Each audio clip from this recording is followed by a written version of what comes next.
Industry is back this week with the 6th episode of the season, and as we now start to build towards the finale, the Tower of Lies that Whitney has been building whilst heading up Tender have started to collapse and crumble down.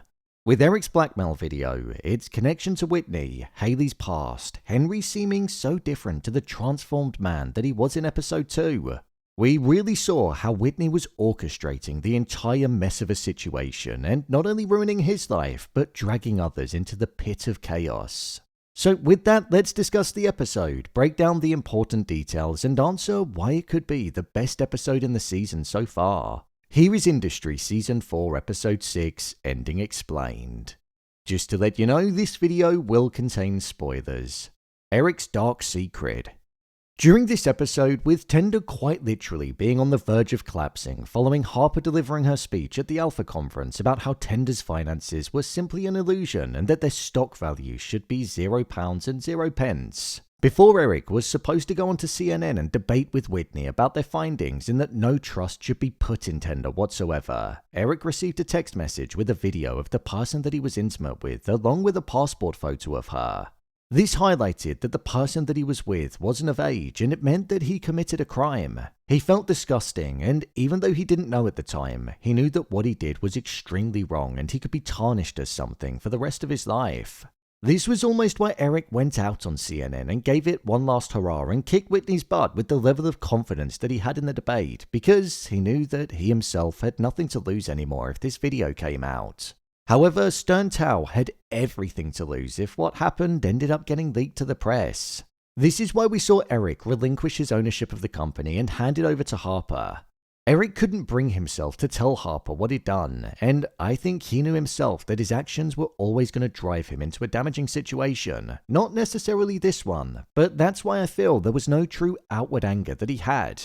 He'd always been on a downward spiral in not caring for the things that mattered in his life, like his daughter, neglecting her love when it had been there the entire time, and instead choosing to see the enjoyment of life in the buzz of his profession or people that he paid to be intimate with. He turned down the call in the previous episode when he was trying to change, but like Henry with his addictions, Eric couldn't stop, and his lack of self-control and prioritizing things that didn't truly matter ultimately came back to get him with this blackmail in the most horrific way. Eric was proud of Harper for the way that she delivered her speech at the Alpha conference, and it was a feeling that he'd never felt for anybody else before, other than himself, not even his own daughter. So with him knowing that this disgusting revelation could damage the work that she'd done and the time, effort and money that she'd invested, he took himself out of the equation for damage control.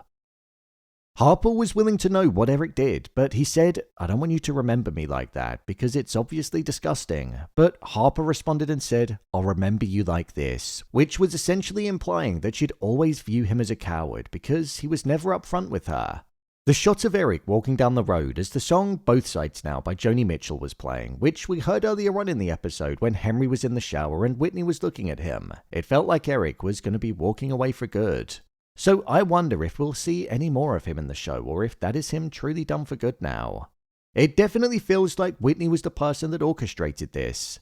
Hayley mentioned earlier on in the episode how she used to work for an escort agency and that Whitney plucked her from there, and with Hayley also saying how there were just girls that he utilized in the past. It definitely feels like this girl was put there for Eric by Whitney, which also incriminates him in even darker crimes than what he's doing with Tender. Henry and Yas Collapsing. Henry's arc in this episode was one that showed that he was extremely different to the positive, all-loving person that he was at the end of episode 2. And it also showed how Whitney's hold and the preying on Henry's vulnerabilities is what's led him to ultimately transform.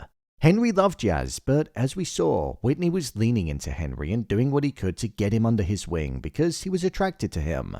Henry viewed the opportunity as the CEO of Tender to be something that could revive his career following his failed venture into politics, but all it's done is highlight how it's destroying his relationship, causing him to relapse with drink and exposing him to a complete different lifestyle where he's being promiscuous with other men and women behind Yaz's back. And as we heard in episode 2 of the show, the prenup clause is invalid if Henry cheats, so that'll have some implications.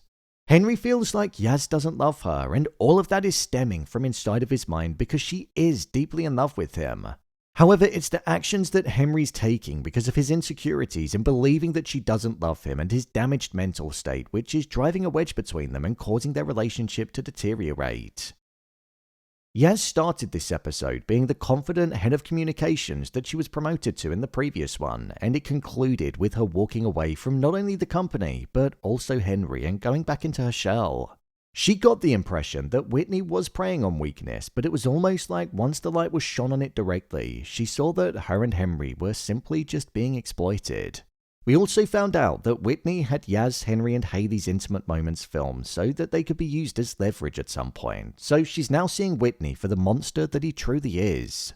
With Henry, with everything now coming out about Tender and the auditor being fired because he was obviously on Whitney's books, with a new audit on the way to bring to light all of the issues, Henry informed Custom House that he was the CEO of the company, which was the worst thing for him to do for certain. In the eyes of the law, yeah, it's correct, but the timing couldn't have been worse. This is because with Henry's name now legally associated with the company, that means that Henry has been implicated in all of the wrongdoings that Tender has carried out despite not even truly knowing about them. So he's quite literally put his trust into somebody that sold him down the river, and it now means that he now holds some level of responsibility. Whitney had been telling Henry that everybody wanted him and that he was worth everything. Plus, he was the person that was giving him alcohol despite being an addict, and he also took him to the club where he was intimate with another man. So Whitney had his hands all over Henry and was essentially grooming him. The line that Harper said to Yas perfectly summed up the situation. She said, "You've been duped by a man who saw you and your husband as fools. So now they're both going to have to pay the price, and it might have cost them everything." Whitney's demise.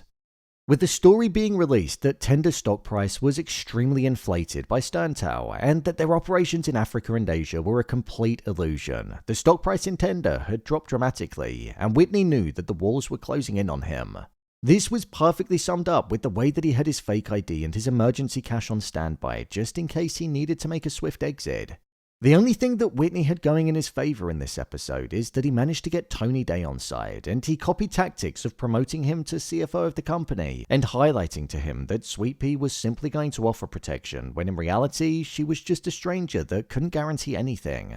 So by promoting him to CFO and having him on the CNN debate, it weakened the claim that Sterntow had because he was an inside source that was going to go on record and speak out against Tender, but now he wasn't. So it essentially bought Whitney just a bit of time. The main threat that Whitney is going to have to deal with, though, is the fact that there's going to be a new audit that's going to be coming Tender's way, and it's not going to be with the usual person, so that could quite literally expose the lie that Tender is, and then there'll truly be nowhere to hide for him, meaning he might have to jump ship as it begins to collapse. We always knew that Whitney was a bit of a bad guy, but this truly exposed him for being the master manipulator and puppet master, orchestrating the lies and the bad things that were going on. He's a man with no morals, and that's a dangerous person to be around. My review of the episode. I thought this was a really strong episode of the season. Every week, the show does just keep getting better and better. The past 2 weeks felt like they were a bit in silo as each side of the battle almost got their own episode, but with this one bringing them back together, it's like the show returned to its true form. The twist about Eric was a real dark one, and it's a proper twist because I never would have expected that. It threw the character's journey off course, and on the day where he got his biggest buzz in life, it's as if he was brought right back down to earth instantaneously and dragged into the pit. Harper is a character that I've never truly been behind, however in this episode she was bearable and I felt like we got to see more of a human element from her. The viewpoint that she has of herself where she thinks that she's a monster is quite interesting because she does exhibit certain traits. However, the recognition of it makes me think that she's almost becoming more of a human. Whitney and Henry definitely provide the strongest performances in the entirety of the show.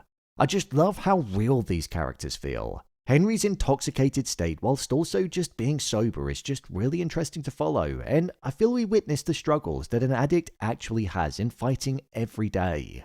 With the revelation of the letter at the end of the episode, it tied nicely into the extract of the letter being read throughout the entirety of the episode from Whitney. It was a nice creative choice, and there was this satisfying sense of completion that just felt present when the voiceover kicked in and it was all read out. This is something else that I do say every week, but I want to say it again. The camera movements and shots that are chosen for this show are just incredible. The handheld nature really embodies the fast pace and rhythm of the industry, the chaos that's forever unfolding with the characters, and it just makes me feel like I'm in the room with them. It's such a good creative choice. With only a couple of episodes to go until we reach the conclusion of the season, I am intrigued to see if Whitney's going to make it out of the mess that he's built, and if he doesn't, who he's going to drag down with him. So, there you have it, Industry Season 4 Episode 6, Ending Explained.